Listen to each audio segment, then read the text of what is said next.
Hello, good morning everyone.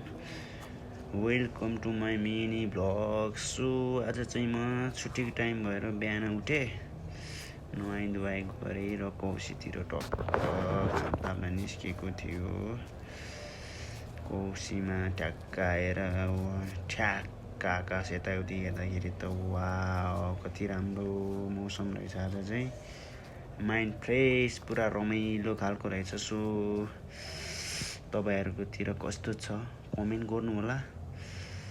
र म अहिले भक्तपुर जगत्ती म बस्ने घरको कौसीबाट ठ्याक्कै देखिने भ्यूहरु देखाइरहेको छु। र यहाँको मौसम चाहिँ खुल्ला आकाश र वरिपरि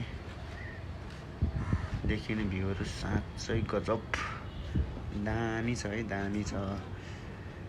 र म यहाँको देखिने भ्यू देखाउने चाहिँ कोसिस गर्न चाहन्छु तपाईहरुलाई पनि। पर देखिरहनु भएको चाहिँ ठ्याक्कै पान्तले वरिपरिको भ्यू है, ठ्याक्कै मेरो रुमबाट देखिने भ्यू। त्यो चाहिँ पान्तले मन्दिर अनि पल्लो त्यो चुच्चो भएको चाहिँ दरबार स्क्वायर हो। ल हेर्नु त कति राम्रो देखिरहेको छ। दामी देखिया छ है, दामी। अनि यो चाहिँ फुटसल तल फुटबल खेल्ने ठाउँ। ठ्याक्क यस्तो डाँडातिर पनि देखाउँछु म तपाईहरुलाई। डाँडातिर यो चाहिँ माथि गुन्डु डाँडा मास्तिर हो है।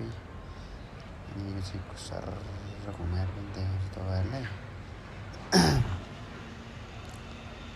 अति राम्रो छ है, अति राम्रो छ। पुरै आज चाहिँ पुरा हेर्नुस् आकाश पनि क्या राम्रो छ। साँच्चै मन लोभ्याउने खालको छ है। साँच्चै भन्दा आज चाहिँ हाइकिङ जानको लागि चाहिँ एकदम राम्रो मौसम छ कि। सो हेर्नुस् आजको छोटो भ्लग चाहिँ यही सकिएको छ। Have a good day, see you again.